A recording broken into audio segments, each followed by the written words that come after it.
Today at the National Press Club, former director of the US National Security Agency, Michael Rogers. The retired four-star admiral served in the top job under Presidents Obama and Trump, while at the same time heading the US Cyber Command. Admiral Rogers with today's Press Club address.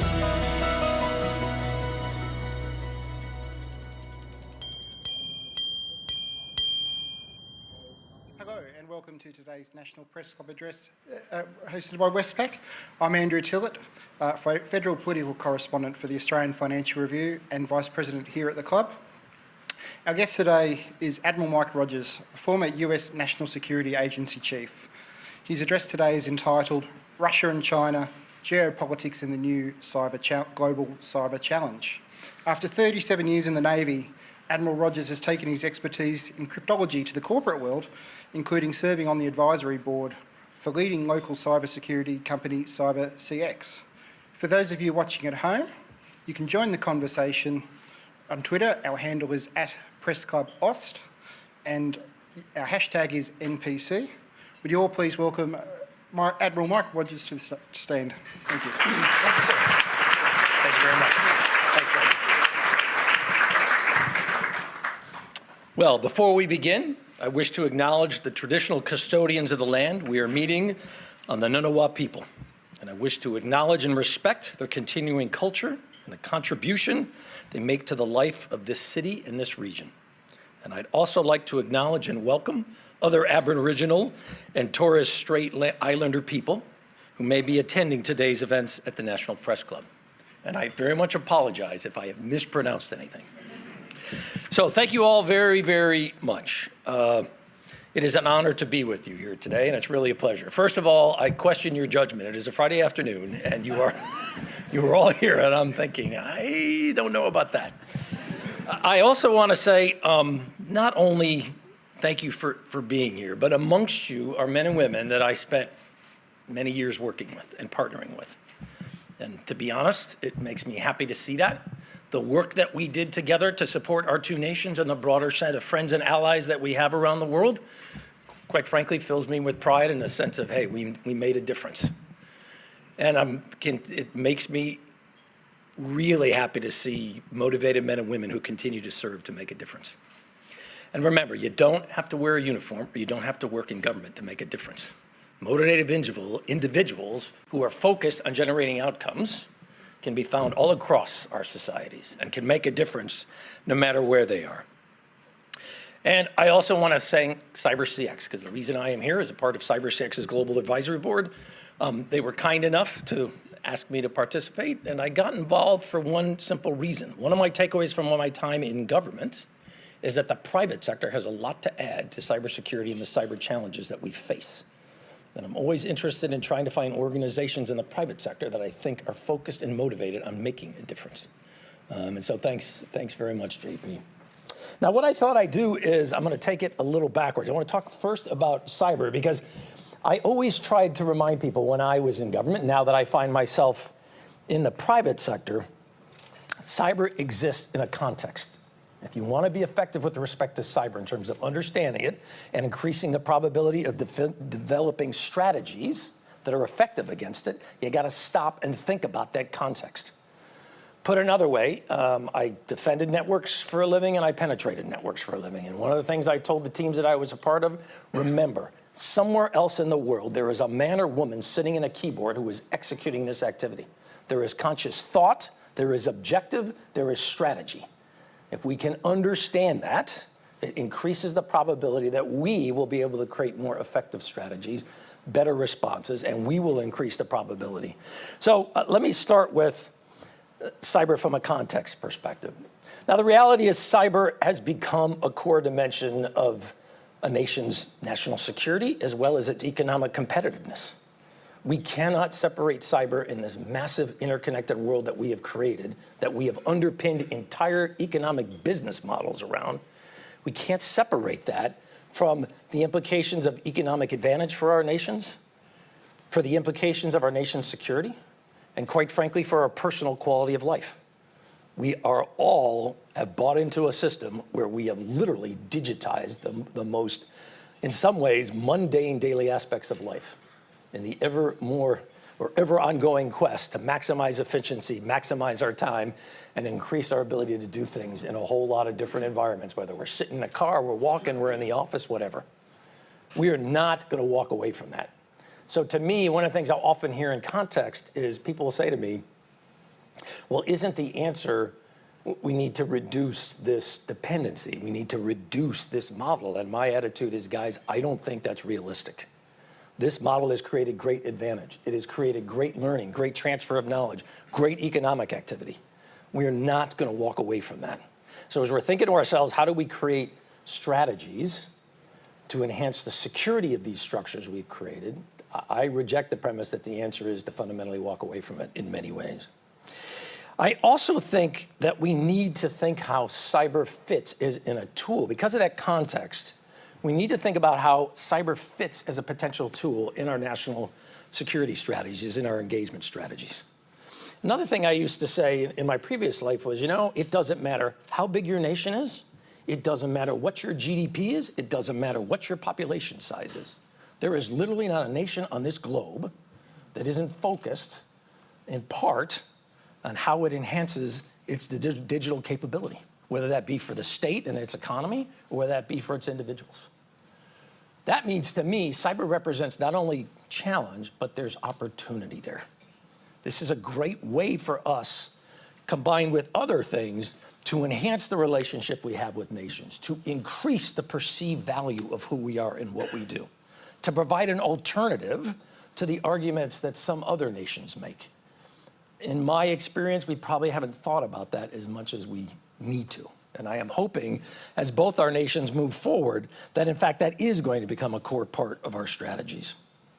But remember, to make this work, we need not only investment, money, people, time.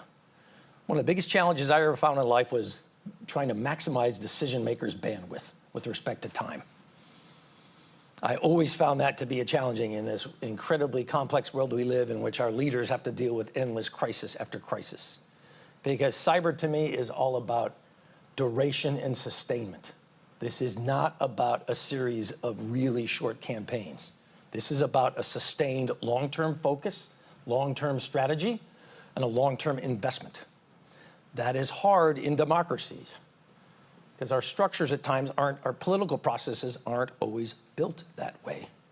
And so it's always great to me where I see political leaders who acknowledge this is something that transcends party and politics, because we need to look at this through the prism of our security, our economic well-being, the well-being and the effectiveness and the quality of life of our citizens. I think that's something very powerful. I also think one of my takeaways that'll shape my follow-on comments, so to speak, based on my 37 years in uniform and the 4 years I have spent in the private sector since then, that collective experience continues to reinforce cyber is the ultimate team sport for me. I have never dealt with an issue or an area in which outcomes were so tied to the ability to bring together multiple entities, multiple perspectives, and multiple elements within society. Government cannot do this by itself. The private sector cannot do it by itself.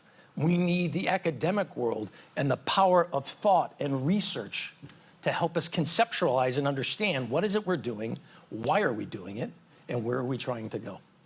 We cannot. I was very proud of leading the largest intelligence organization in the Five Eyes structure. Quite frankly, if we're honest, it was the largest intelligence organization in the world, not headquartered in Pyongyang, Beijing, Tehran, or Moscow. And yet I would always tell the team, you can take pride in size, but it isn't enough. And so let's not forget, we cannot do this. We can't execute our mission without others. And so as we think about that broader context, I think it's interesting as we look at what are both of our nations at the moment doing to address this broader context. And two of the things, and there are only two of many items, but the first thing that comes to my mind is AUKUS and the Quad. And I look to myself and I think to myself, it is not by chance that cyber and cybersecurity is an element in both the Quad structure and AUKUS.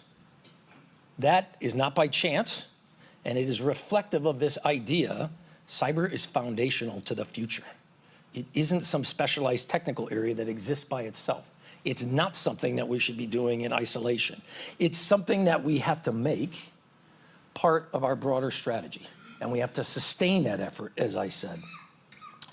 And so I draw great comfort from that. I think that's a really powerful set of directions. I want to focus for a minute on AUKUS because that seems to be getting the most attention at the moment, both here in Australia as well as the United States, a great topic of discussion. And I'm struck by a few takeaways.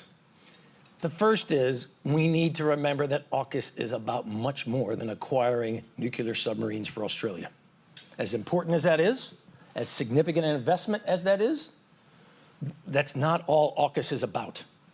In fact, in some ways, to me, potentially, the most powerful dimensions of AUKUS are the other things that the agreement talks about. It talks about cyber. It talks about emerging technologies. It talks about the human dimension.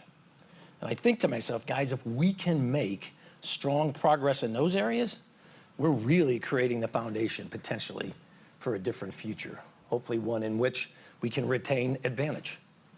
So I try to urge people, please just don't think AUKUS as a submarine acquisition program. The second point I would make is remember AUKUS is more than just government. As I always remind people in the United States, guys, governments don't build nuclear, as an example, governments don't build nuclear submarines. Companies build submarines. They build the weapons that are within those submarines. They build the combat systems and the sensors that are within those submarines. So we need to make sure that as we're moving forward, private industry in both our nations is a part of this AUKUS framework. Again, it goes to my point about how cyber is the ultimate team sport. And AUKUS needs to reflect that to me, not just with respect to cyber, not just with respect to the submarine dimension, but with that broader set of challenges that it outlines. I think, to me, it's very powerful to look at it that way. I'd also say, remember, AUKUS is about much more than just acquisition and a lot more than just hardware and software. There are some really interesting dimensions potentially in that framework about human capital, about individuals, about how we maximize the ability of those three nations, Australia, the United Kingdom, and the United States, to maximize human capital. Because the good Lord knows when it comes to cybersecurity, I don't think there's a single organization in this room that would say, yep, we got all the people we need. Human capital is not an issue for us. And not only do we not have the people that we need today, guys, organizations in this room are growing. Doesn't matter if you're in government, doesn't matter if you're in the private sector. Everyone is trying to increase the human capital dimension of their cyber and cybersecurity efforts. That is not a short-term phenomenon to me. I tell you, I used to tell, when I was in government, the teams that I was a part of, I don't see this human capital shortfall as a short-term problem. We're going to have to figure out how we address this, but it's going to take time. So put another way, I used to tell the teams, do not come to me with strategies that are built around the idea, sir, if we only had 1,000 more people, we'd be exactly where we need to be. I'm going, guys, you know how long it would take us to bring 1,000 more people into this organization, to train them, to get them experience, to take the actions to make sure that we actually retain them, not just train them. I said, guys, we've got to build strategies that aren't just predicated on massive injections as human capital, even as we and others in this room, we're aggressively building up, bringing people on board. I'm not saying that it's not an objective to bring more people on board. I also think we need to remember as we look at AUKUS from a cybersecurity perspective, AUKUS is going to be an impressive collection target. Quite frankly, if I saw similar activity in some nations around the world in my former life, I'd be really interested in it. And I'd be trying to understand it to help my nation as they were trying to understand it, develop policy alternatives, talk to military commanders about what are the implications of this activity. I fully expect other nations are going to do the same. And so we need to be mindful of that. We need to build that into this from the beginning. The last 2 points I want to make about AUKUS are, I'll only speak for myself, and I have said this to the leadership of the United States that is involved with AUKUS. We need to make AUKUS an engine for innovation. We should not be using this to reinforce the status quo. We should be using this as a vehicle to enhance a better outcome, potentially using different approaches. It's amazing what you can do when you have the leaders of 3 significant nations aligned on a purpose and outcome and a set of objectives. As a guy like many of you who may have spent some time in bureaucracies, I used to remind the team, it's amazing what you can do when the boss is really focused on this objective and the pressure is on you. Hey, you got to deliver. We got to meet the timelines. Lastly, and in some ways, the one I'm most hopeful about, and again, I've said this repeatedly in the United States, I want AUKUS to be a vehicle for change. I said, guys, you look at, and I'll only speak for the United States, you look at the policies and the practices that we have put in place to address, from a U.S. perspective, the flow of technology and human capital from the United States to the rest of the world, and from the rest of the world to the United States. We are not optimized for the world of the 21st century. The structures in the United States we created all reflect a time when the United States was the leader in technology, when the United States was the leader in many ways, not totally, in the companies and the businesses that actually took that technology, that monetized it, and then took it to scale on a global basis. Quite frankly, we didn't look to the outside world for technologies. Our view generally was, hey, we can do this. Can we say that today? I don't think so. That, to me, reflects a very different time and a very different place. And yet, we created a set of policies that were predicated on that idea. So we intentionally said to ourselves, so we've got this amazing advantage. We need to make sure we retain that advantage. This means we want to be very mindful and very restrictive of the way we allow that technology to flow to the outside world. And to compound that, we tended to take a one-size-fits-all approach. Doesn't matter what nation you are. Hey, we've got this set of policies, and you need to match the policies if you want the information or the technology to flow your way. Likewise, we said to ourselves, we've developed this technology. We have these amazing companies. We've got this amazing set of capacities. We really don't need capacity from the outside world so much. So let's develop a policy and set of policies in some ways that makes it more difficult for human capital, intellectual property, business activity to flow from other nations into the United States. And again, I understand why we did this 40 years ago. That's not the way the world is today. And I think to myself, think about one of the implications of AUKUS. Undersea warfare is the one, as a warfighter, as a former military guy, the undersea domain is the one area, arguably, from a United States perspective, where we believe we have and can sustain supremacy in that environment. So we have been very careful about sharing technology within that environment because we think that's a core warfighting and operational advantage for us. And yet, we have entered into an agreement, which I fully support and believe in, that opens that technology to another nation. If we're willing to share that kind of technology with Australia, could you explain to me why we have all these other restrictions on things that are much lesser to me in terms of risk, that, quite frankly, we could actually increase capability? In the United States, we've really got to rethink this. And so personally, I am hoping that AUKUS becomes this vehicle for change. Because again, as a former government guy, I would say nothing helps to drive change when you got bosses really interested and really aligned. And when you're constantly being badgered, okay, where are we on the timeline? What's the progress report? What's holding us up? Lastly, along those lines, with respect to AUKUS, we got to be very honest and upfront with us in this process. I'll just focus on the nuclear submarine piece for purposes of this discussion. Submarines are incredibly complex things. I say this as an individual who has done work and missions on submarines. I actually have my eldest son was a U.S. nuclear submarine officer in the American Navy for about 8 years. So I've seen this as a participant on submarines, and I've seen this as a parent, as my son talked about his life on submarines. And I will tell you, incredibly capable platforms, endurance, sustainability, distance, speed to get to the area of interest. But they are complex. And in building them and acquiring, it takes time. And time is not on our side right now. And so one of the things I think we need to be very honest with ourselves about is, so what are the impediments to the timelines that we have identified? We need to identify those impediments early, and we need to bring those impediments to the attention of our senior-most decision makers. We cannot allow bureaucracy to drive this process. Put another way, asking bureaucracy to heal itself or change its behavior has a low probability of success in my experience. And I'm always interested in how can we maximize that. Lastly, I want to focus, the last two things I want to talk Russia and China for a minute. Russia, because I think there's some really interesting implications for cyber as you look at what's going on in Ukraine right now. The first is what's going on in Ukraine from a cyber perspective to Mike Rogers, and I speak only as Mike Rogers, I believe shows that we need to change our frame of reference a little bit about cyber. We tend to view cyber as, unless there is visible, significant, or catastrophic impact, there must not be much going on.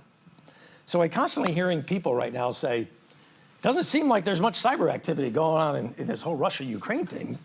Everything seems to be working. I have to admit, I still find it amazing. You know, I will do I've done Zooms with academics in Kyiv in the middle of a war in their country. And I have to admit, that just strikes me as, boy, this is amazing. We're sustaining infrastructure in the face of this kind of activity. There is a lot of cyber activity going on where the Russians are attempting to interdict the flow, the connectivity of both data, functionality. But the Ukrainians to date have managed to show a high level of cyber resilience. I think we ought to be asking ourselves, why and how? How does a nation facing literally cyber as a dimension of an armed conflict, how is it able to continue to sustain and maintain its functionality, its connectivity, and control of its data in the face of that kind of activity?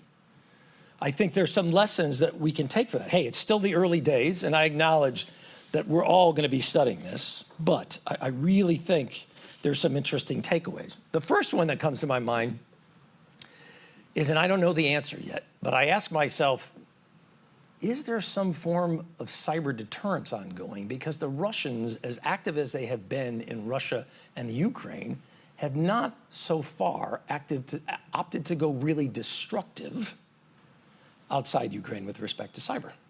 It appears, and I could well be wrong, we'll see how this plays out over time, but it appears to date that they have decided that expansion of this conflict into other domains at the moment, outside Ukraine, at the moment, is not in their strategic interests. We'll see if that calculation changes. We'll see if perhaps there's activity been going on that we don't yet recognize. But for right now, I wonder why? Is there some level of deterrence going on? That's one, I don't know the answer, but it's something we really need to pay attention to. The second one, and the most powerful to me, is I'm watching two nations, Russia and Ukraine, who decided that cyber was going to be a core component of this conflict, and who very early said to themselves, you know, we lack sufficient capability and capacity. And look at what they did in response. The Russians aligned government, military, and the intelligence sector. They went to the private cybersecurity sector within Russia and said, hey, we need your help. We need your help to defend our nation's infrastructure and our systems. They went to their populace and said, look, if you have hacking skills, if you're a cyber defender, come be part of our patriotic hacking army. They also went to surrogate groups like criminals. Hey, we need to augment, we need more capacity. We need you to now, in some ways, act as an extension of the state with respect to the application of cyber capability. Ukraine took a slightly different approach, one that I think is really worth us digging deeper into. They too decided we don't have enough capacity, we don't have enough capability. They too decided we need to make sure that government, military is aligned. We need to ensure that our private sector in Ukraine, those private cybersecurity and IT firms, are involved in our effort. They too went to the broad public and said in Ukraine, if you have a set of capabilities and you want to make a difference and you want to support our fight against this Russian aggression, we have a place for you. Whether you want to do it as a penetrator, as a hacker, you want to do it as a defender, we've got room for you. But they did two other things to me that are really interesting. They went to the broader world and said the exact same thing. We don't care if you're Ukrainian. If you want to make a difference, if you are somewhere out there in the world and you believe that you have a set of skills in cyber, whether it be for purposes of hacking or purposes of defending, we've got a place for you. And guess what? You don't have to come to Kyiv to be a part of this effort. With this amazing connectivity that we have created and sustained globally, you can be a part of this from wherever you live or work. The second thing they did, which perhaps is the most powerful thing of all, they went to the private IT and cybersecurity capabilities within the corporate world outside Ukraine. So think about the Microsofts, think about the CrowdStrikes, think about others who have publicly acknowledged, hey, we are helping with cybersecurity for Ukraine. So literally, for the first time in an armed conflict, we are seeing the two primary combatants crowdsource cyber offense and cyber defense. We have never seen that before. I look at that and I go, you know, there's some aspects of it I fundamentally reject. I'm not interested in hiring surrogate groups like criminal groups, you know, to act as hackers, if you will, for something I would be involved in. Likewise, I do get a little worried about if we're going to bring others into this, what level of control do we maintain? Because we don't want to loose something in which the second and third order effects suddenly create problems that no one anticipated. That's not good. But I do say to myself, is there a model about how we can align private sector capacity and capability in cybersecurity and IT, as well as OT? Can we align that in a different way with the governments? And by doing so, can we create an enhanced level of cybersecurity and cyber resilience? I look at Ukraine and I go, you guys have created an amazing cyber resilience. That's what we need to do. Now, the other point I would make is I sure hope that it doesn't take a war to get us there. Sometimes there's nothing like catastrophic loss to compel individuals and organizations to think, well, maybe we need to try something different. I hope it doesn't take that. Although I will say, we have had, you know, systems penetrated, data stolen, data locked down, major infrastructure. Take in my own nation, think about Colonial Pipeline. We physically have infrastructure that's been locked down. We've had private sector, think about Sony, physically attacked and destroyed through cyber within my own nation.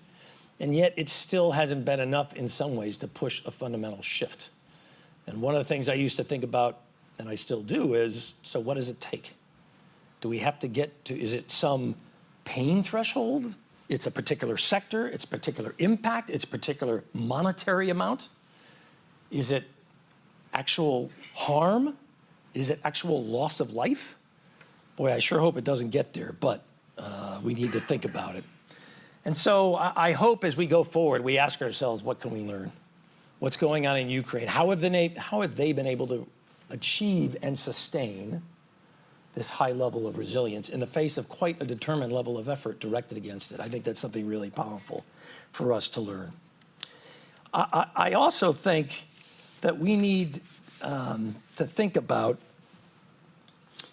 again, let me step back to that context piece. I want to shift now. We talked about Russia. We talked about that context. We talked about cyber.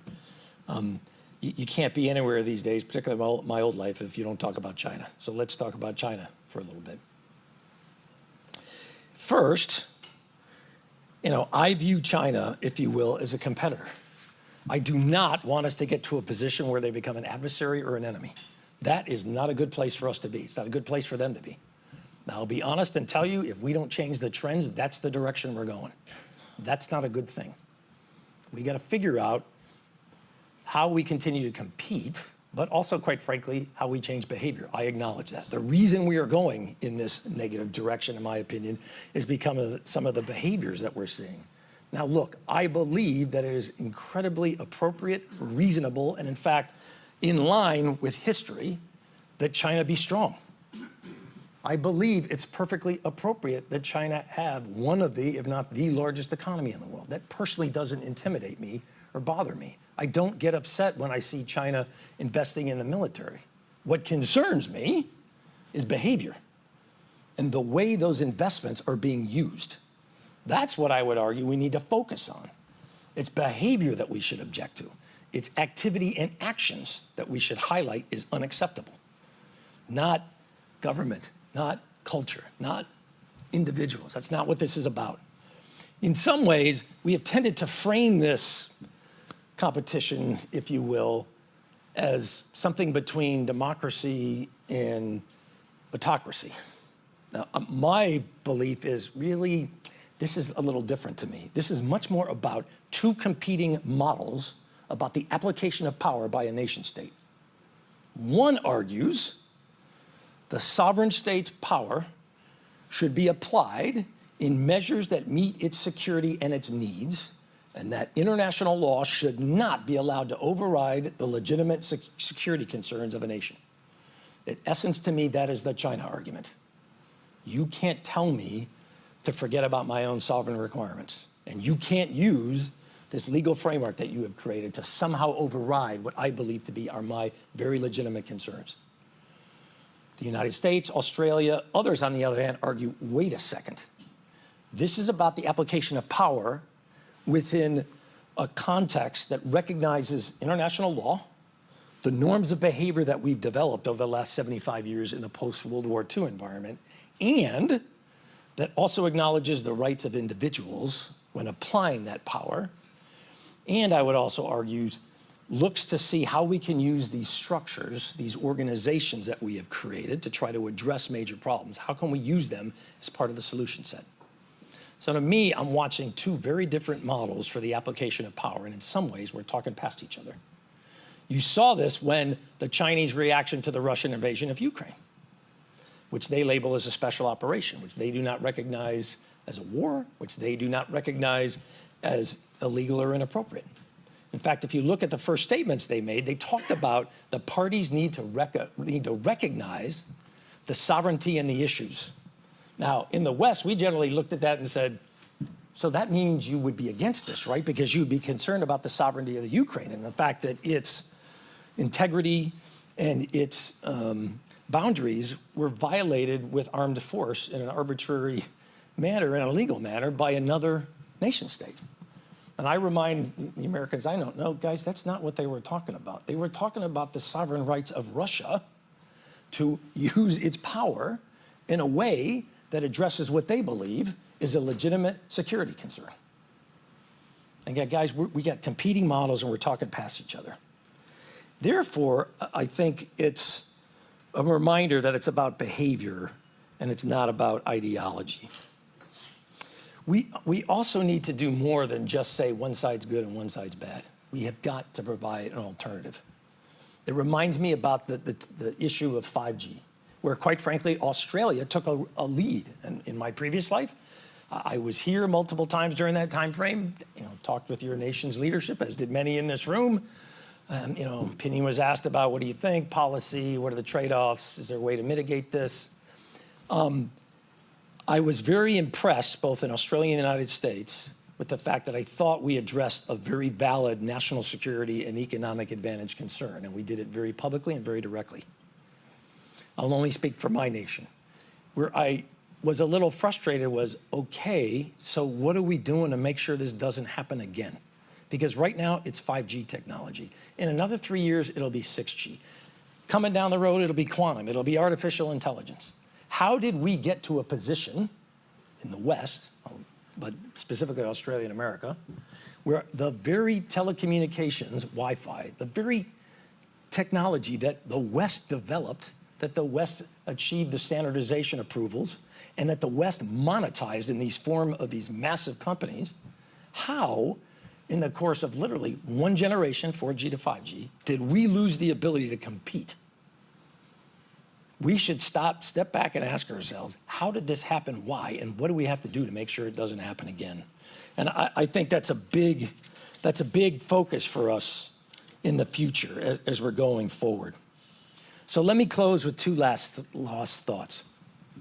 As we're working our way forward in cybersecurity, this broader geopolitical and national security context that I talked about, remember what I believe are our two greatest advantages. Because I always thought, as a military guy, you build your strategies around your strengths. And you try to put those strategies in a way that, quite frankly, that maximize the disadvantages and the vulnerabilities of the other side. The greatest strengths to me that we enjoy in Australia and the United States are, number one, our values. This concept of the right of the individuals, of freedoms, of the fact that in our societies, you are not bound by class. You can create a future for yourself and for your family if you are willing to work hard enough. I am the grandson of a Welsh coal miner who left a little village north of Cardiff as an 18-year-old in 1925, who came through Ellis Island. He didn't know any, I would talk to him when I was a kid growing up, and I'd say, grandfather, what was it? You left everything you knew. You left this village that you and your father and your brother and your your predecessors, it's the only place they'd ever lived. It's the only place you ever knew. I would ask him, did you ever leave the village? And he said, hey, going down to Cardiff was a big deal. He said, to be honest, I never really went far beyond that. And he said to me, we didn't really know anybody in the United States, but we had this image, this idea of the United States. And his father and his mother, he said, decided we need to take advantage of that. We can create a better lives for ourselves.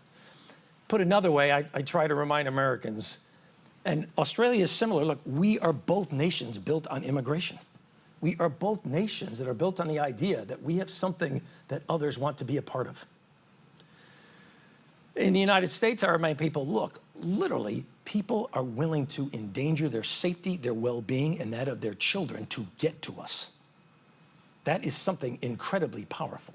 And even as we're developing policies to very appropriately address how that happens, we don't want to forget the power of that. That is huge advantage for us. The second thing I would highlight is alliance and partnerships. And that's why we are all here today. This Australia-US relationship, the broader set of alliances, partnerships, and relationships that our two nations have, China, Russia, they can't match that. There is a reason for that. To me, these alliances, these partnerships are built on something more foundational than achieving advantage. They're about a common set of goals, about values, about a vision of the world around us, and about the willingness to try to extend ourselves beyond ourselves to make a difference. That is so powerful. Those two things, they give us a great starting point. In closing, let me just talk for a minute about the value of this relationship. It has done amazing things over the course of, at least a century now. Now, we often frame this relationship from a military perspective. Hey, the first Americans in the First World War, our first actual battlefield engagement under Australian command. Second World War, over 1 million Americans passed through Australia. Collectively, we come together to say, look, the Japanese are a massive threat. We have got to come together. And we lost so many individuals to do it. But our nation's focused. We set a goal for ourselves, and we're willing to make the commitment to achieve it, regardless of the incredible high price that it caused for both of us. That continued in Vietnam, it continued in Korea, it continued in the Gulf War, it continued in the post-9/11 environment. But I remind people, don't think about this relationship just in the context of armed conflict. It is much stronger and much more foundational and longer lasting. You look at these relationships we've created, Quad, AUKUS. It's not by chance to me that of the 7 nations that are involved in these two efforts, only 2 are in both, Australia and the United States. We've entered into these new arrangements not because we're worried about a war, but because, quite frankly, we think by partnering and working together at an even greater level, we can achieve better outcomes for both our nations, we can help the Indo-Pacific region, and quite frankly, we can help the broader world that we're a part of. And we're willing to do this even in the face of inflation, fuel prices, et cetera, all those challenges that are very real in our day-to-day lives that impact every one of us in our lives, whether we personally, as a parent, et cetera. And yet, we say to ourselves, we'll deal with those challenges. But one of the ways we're going to deal with the challenges of the broader world around us, we're going to do it together. That is incredibly, incredibly powerful to me, and it's a compliment to me, to both our nations, that we're willing to do that. And I want to thank everyone here in this room, and I thank all of you in the television audience for your commitment to that. But a reminder, any relationship, we all know this from our personal lives, every relationship requires an investment, okay? You just can't take it for granted. So we all need to be focused on supporting this relationship, reminding ourselves that we have to sustain it over time. But I thank you all very, very much for your attention and your time, and I look forward to our conversation and the questions. Thanks very much.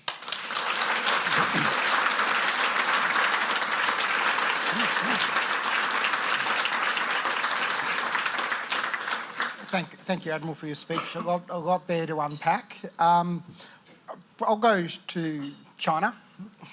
Obviously, a very big concern for Australia. You talked about competition with China and about being behaviour and not ideology. How does the West, and you, I guess you sort of touched upon this with the importance of alliances, but how does the West convince China to change its behaviour? And is China capable of changing its behaviour? So I think there's no one single component to this. Number one, and it's not just China, I would say this in general with any nation. Number one, we show that there's a price to pay for unacceptable behavior. That's exactly, for example, what you're seeing in Ukraine with Russia right now. Collectively, the broader world has said, this is totally unacceptable. We're not going to sit here. We are prepared to respond and support the efforts to ensure that you fail in this illegal, immoral, and unlawful invasion. So there's a component of how do you, commit to, in some parts, creating a measure of pain to show, hey, look, we're just not going to support it. We're not going to put up with it.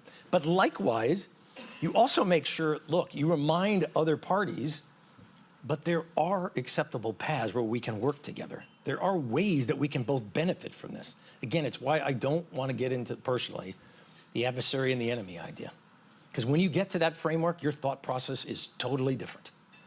And you start to really narrow the margins in what you're willing to consider and what you're willing to do.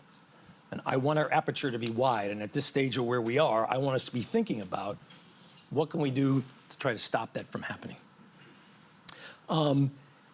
It's also important that we've got to be consistent that what we say is also reflected in what we do. And sometimes that isn't always one of our strengths. And we really need to pay attention to that. Thank you. Our first question is from Anna Henderson. Thank you, Anna Henderson, SBS World News and NITV. There's a group of federal MPs across the government, the opposition and the crossbench who are calling for the Australian government to formally ask the US to drop the charges against Julian Assange. So you want to start out with an easy one, huh? I might not get another chance. Come on, let's go. So I wanted to ask you what your view is of the risks and challenges associated with that for a foreign government to make that request of an ally. And do you think that at this point that the US would entertain considering that, given your background? So the first part, with friends and allies, I would argue you should not necessarily feel constrained. And if you make the determination that it is in the best interest of your nation, you shouldn't necessarily feel constrained from asking. Look, we went to the United Kingdom, for example, and said, look, the United States, we believe he should be extradited. They could have said, oh, hey, this is problematic for us. Instead, or they could have said, why are you asking me? You're placing me in a bad... That's not what happened. We made the request. It went through their process. The second part of this is, I often get asked, every individual is afforded the due process of the legal frameworks we're a part of, and that is true for him. And I accept that, I believe that, because I think that makes us stronger as a society. But I also believe in the importance of accountability. So he should get his time to make his argument, and we'll see what a court believes. I've definitely got an opinion, and I hope the court decides one way, but in the end, hey, I'll leave that up to the court. That is what the rule of law does. That's not my job. What they argue is that it serves no useful purpose to extradite him now. Why do you argue that that's not true? Because I believe in the concept of accountability. Thank you. Thanks. Thank you. Next question from Chris Ullman. Admiral Chris Ullman, 9 News. You point out that the strength that we have as an alliance is our values. One of the calculations that Xi Jinping and Vladimir Putin make is that the West is in catastrophic decline. And a proof point for that might be the attack on democracy by the former American president and the fact that half... We want to keep this roll going with really easy questions.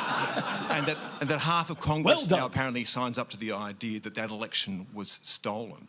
So what confidence can we have in the strength of the United States that we won't see a collapse of democracy there? You want to see the strength of the United States? Look at a coalition that was formed in response to the Russian invasion of Ukraine that made NATO, not just the US. NATO is even stronger today than it was 6 months ago.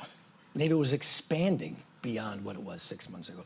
I personally say, guys, look, no one should doubt that the broad alliance and partnership that the United States is a part of is somehow incapable of action or somehow cannot achieve either relevance or cohesion. Now, there is no doubt Putin, Xi Jinping, and others believe, well, they can't sustain that over time. Hey, what you're seeing in the United States domestically, what you've seen in elections in some nations show you, look, they're torn apart with division. I try to highlight there is no doubt that the society I'm a part of has never been so divided in many ways, certainly in my life. On the other hand, I take great pride in that has not gotten to the point where it has stopped us from executing the responsibilities and the policies we believe of a nation state. The other point I would make is it's one thing to me that is sometimes lost on the events of January 6th. The process worked, individuals did their job, and even in the face of an armed attempt to usurp the Constitution and our legal processes, it failed. And it failed because good Americans who might have different political opinions but believe in the power of law, the Constitution, and the legal frameworks that govern our nation, said that's what matters, and that's what we're going to focus on. So I try to remind people, as bad as the 6th of January was, and it was, and we need to investigate it and understand it because we want to make sure it doesn't happen again.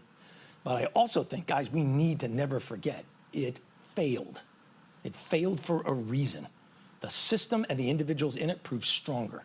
So I look at that and go, guys, I still remain positive about the future, even as I acknowledge we are certainly a much more divided society than we have been in a while. That might be an aberration, though, for what we saw on January 6, where you say the system withheld the irresistible force of Donald Trump. But what happens if he is re-elected in 2024? Can American democracy, the American system, withstand a second? I believe our system is more powerful than any one man. And I say this as an individual who served in the government under both President Obama and President Trump and worked directly with both of them. Who was in the Mueller report is the only DOD active duty individual because I, for example, told the President of the United States I will not do something that he wanted me to do. I look at that and I go, guys, our system is stronger than individuals. As long as we all do our jobs, we remember our roles, and we are mindful of the legal constructs that we're a part of, and we never forget what is it we took the oath to.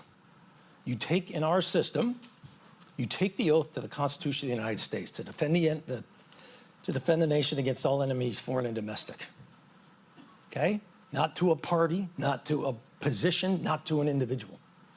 And so the other thing I try to remind people is, look, again, if we do our jobs, if we remember what we're about, we remember the law, we'll get through it. I also try to remind people, look, we're focused on this right now appropriately so, but as I like to tell my own family, guys, if you look back at American history, we had people dueling in the chambers of our legislative branch. We had people shot. I'm not trying to minimize this. I'm just trying to say, guys, if we look at this in a historic context, there is history in our nation where, quite frankly, we went to these extremes that now we would look at and go, oh my God, how the heck did that happen? Well, it reflected a time and place. And sadly, what's going on now also reflects in a time and place. But as long as we remember those fundamentals I talked about, we're going to be okay, I believe. Okay, thank you. Andrew Green. Admiral Rogers, Andrew Green from the ABC. There appears to be a bit of a debate in the intelligence community in your country about the definition of influence operations as undertaken by China opposed to Russia. Do you think that's a problem? Do you think there's a good reason for that? Can we get your insights on? So first of all, I am not part of the organization anymore, so I'm not going to talk about what their views are, because quite frankly, I'm not part of that process, so I'm just not smart about what their views are. I will say the Russians they've done this for decades, for a long time. The Russians always believed that information as a component of an influence campaign was incredibly powerful and, quite frankly, generated positive outcomes. There's a reason why they've been doing this for decades. They believe it is effective and it achieves, or at least improves, the situation they're trying to address. You saw that really play out, just in the near term in the 2016 election process. You continue to see that today. I believe China has looked at that and decided, this whole information influence strategy and idea, there's something there that we need to be paying attention to. So I will say I've watched China a little bit more aggressive in the information and the influence arena in the last 18 months. And if I go back, 4 or 5 years ago when I was watching it every day, than that period. But I apologize, I'm just not smart about the, quote, internal discussion right now. Do you see any difference, though, in their approaches? Scale is very different. I would argue the Russians are still bigger in scale. It seemed to me at times the Russians were very much interested in trying to drive and shape outcomes. At times, I thought it was a little bit more trying to understand the dynamics as well as influence the dynamics with the PRC, if I'm articulating that well. Okay, thanks, Ed. Thank you. Is the Chinese one perhaps a little less sophisticated at this stage, do you think? Or are they getting better at... Well, part of it is, remember, the Russians, as I said, they have been doing this for decades. So quite frankly, it's a core skill set for them, and they're very good at it, and they have capacity and capability. It's a little bit newer in some ways. Thank you. Simon Gross. Simon Gross, Canberra IQ. You conjured the image of the cyber antagonist, a person at a keyboard, probably in a fairly dark room with a few screens in front of him or her, probably in a room that could be underground or in a nondescript building. But there's a physical dimension to cyber security, and I'm particularly conscious of that because Canberra IQ's website happens to be hosted in Tulsa, Oklahoma. I wouldn't trust those Oklahomans, Dan. I do, as a matter of fact, but it's the undersea cables. Mm-hmm. And it's not only Canberra IQ's, Canberra IQ's business continuity issues, it's the fact that 95% roughly of international data transfer goes through these cables. And they're out there in the middle of nowhere, under the ocean, vulnerable as Australia's concerned, all the overseas cables come into Australia in 2 points in Sydney and 1 in Perth. So there's an immense vulnerability. Can you give us an assessment of how that vulnerability is managed and protected against and defended? And if there is a breach or an attack, is there redundancy through space or something else? So I'm not knowledgeable about the specifics of Australia. I'll try to answer that from a U.S. perspective. Sure. So from a government perspective in the U.S., we paid great attention to, first, making sure we understand the vulnerabilities and the way the system works. Secondly, we've tried to identify, given that structure, how do we ensure we enhance the monitoring and situational awareness of what's going on around it, within it, on top of it, so to speak? So we put more resources associated with monitoring activity around it. We also acknowledge, look, there's multiple components to this. You can go after the cables if you want to try something deep. You can go after the cables in shallower water. You can go after the cables at landfall. So we always try to remind ourselves there is both a physical dimension to this. That physical dimension has a lot of different components of it. Don't just fixate on the cables. You can defeat the whole system, for example, if you get the shore landings and you're able to disable them physically, for example. And then don't forget that there's also a significant cyber dimension to all of this. Now, can overhead replicate the volume, the functionality, and the speed of the terrestrial cable network in the world today? No.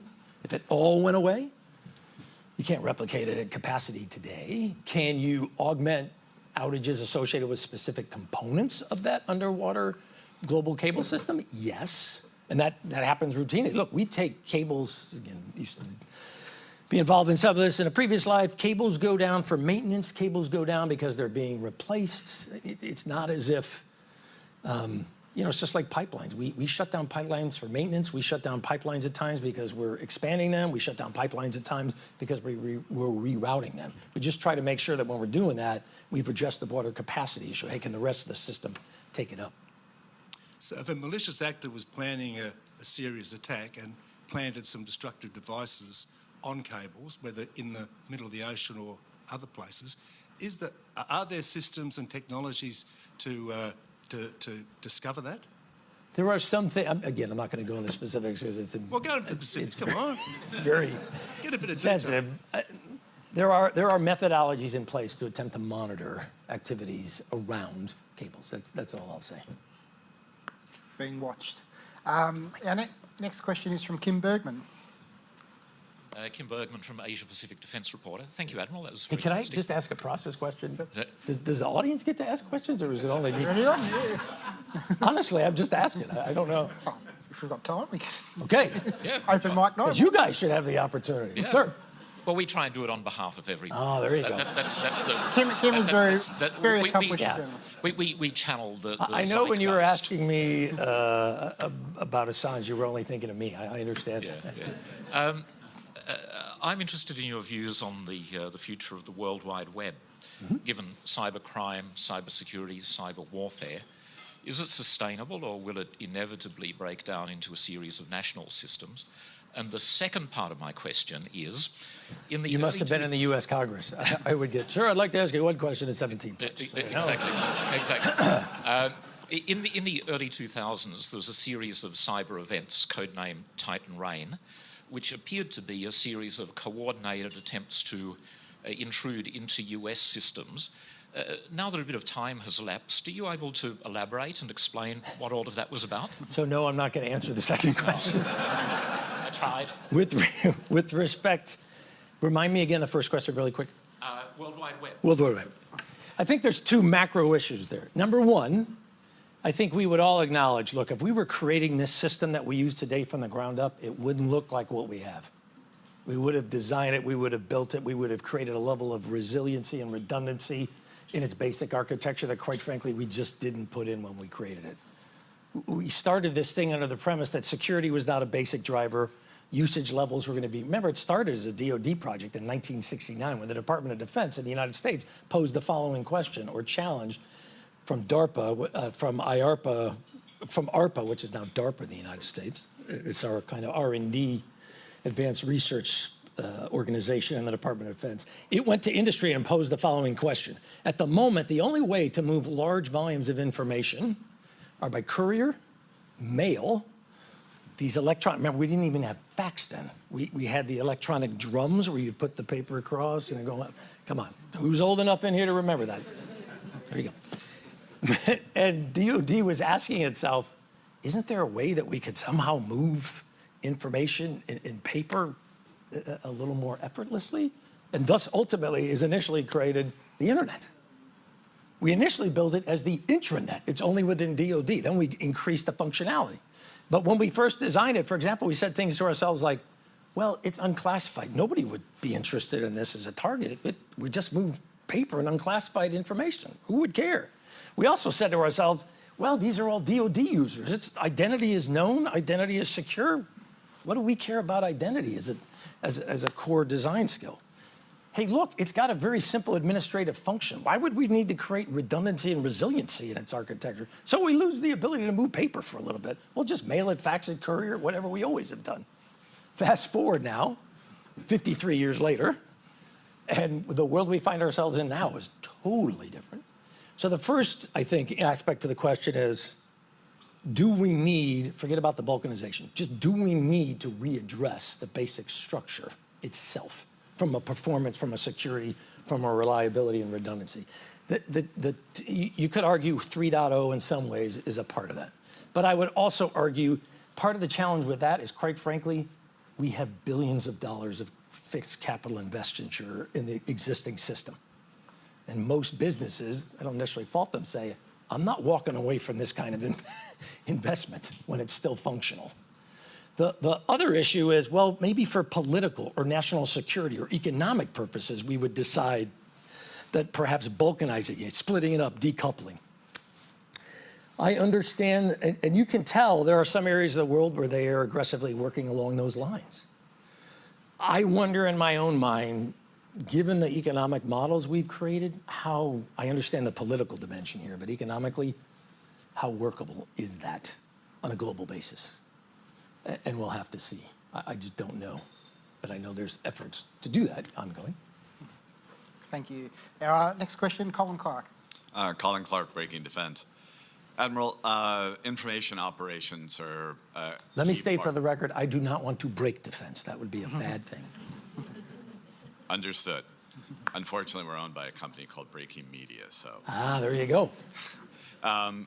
The information operations are a key part of what you did for a long time, and the Chinese certainly seem to regard them as a key tool of both diplomacy and warfare. The United States, as evidenced by our work with ISIS, Al-Qaeda, Russia, China, often is far behind in response times and in the purposefulness of the messaging we do. How does the United States need to restructure how it approaches this important component of warfare? So part of this is, look, there's a recognition of this challenge for us. The Global Engagement Center within the State Department is an example of that. As I look at it, so you take it for what it's worth, information operations during the Cold War were a core aspect of our strategy. We spent time and investment, Radio Free Europe, et cetera, trying to come up with the means to promote the flow of information into denied areas, if you will, behind the Iron Curtain. We created resources, we created organization and structure, we developed skills and expertise that we sustained in terms of human capital that did that for a career. Cold War's over, we're in a different world, and we decide, well, maybe we don't need that so much. So quite frankly, we do away with much of that structure, much of that capability, much of that expertise. 21st century comes along, and we decide, you know, we maybe need to recreate this in some form. And we've spent the last, arguably, a couple of decades trying to do that. And quite frankly, we haven't really found the sweet spot yet. We're working our way through it. The good news is there is recognition of the problem. The challenge is, well, recognition's not enough. It's how do we get to actual outcomes, guys? And there's no one single way to fix this. I wish I could tell you if you do these 5 things, that's all you need to do. It's just going to be a long journey, sir. Thank you. And our final question for today is Michael Keating. Okay, so you guys are going to get the opportunity. I just want you to know the American is standing up for the population. Fair enough. Michael Keating from Keating Media, Admiral. Sure. Foreign direct interference has become a rising problem here in Australia in the last few years, both politically and socially. Senator James Patterson, the former head of our Intelligence Committee, proved in numerous cases how China has tried to interfere with Australia's political and social systems. And obviously this is occurring in the US.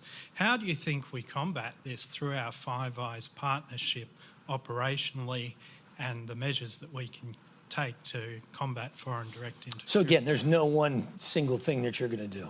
The behaviors I've seen, the activities I've seen, some of whom in this room are part of this and doing some great things. Number one, you work hard to increase the level of situational awareness across the nations affected. So you share information. Number two, you focus your attempts to understand this.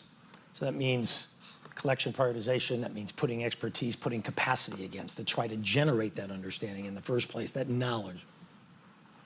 You also, in my mind, need to be more comfortable in publicly outing it, publicly shaming it. You know, I was part of discussions in my previous life. Should we publicly acknowledge or attribute this behavior to a specific actor? Do we want to talk more generically? Should we not say anything publicly, but convey a message privately, directly to the nation states involved in the activity? I think it's a positive that I would argue over the last 5 years or so, the trend has become much more about public naming and shaming. I am a proponent of that. My view is we got to be willing to call people out. Again, it goes to my previous point about, look, we got to hold nations accountable for the things they do. We can't pretend it didn't happen. We can't deny it. We need to ask ourselves, given the activity, let's understand it, let's acknowledge it, and let's figure out what we can do to attempt to stop it. Cool. Thanks. Thank you. Everyone, thank you very much. Admiral, thank you for your time today. Please.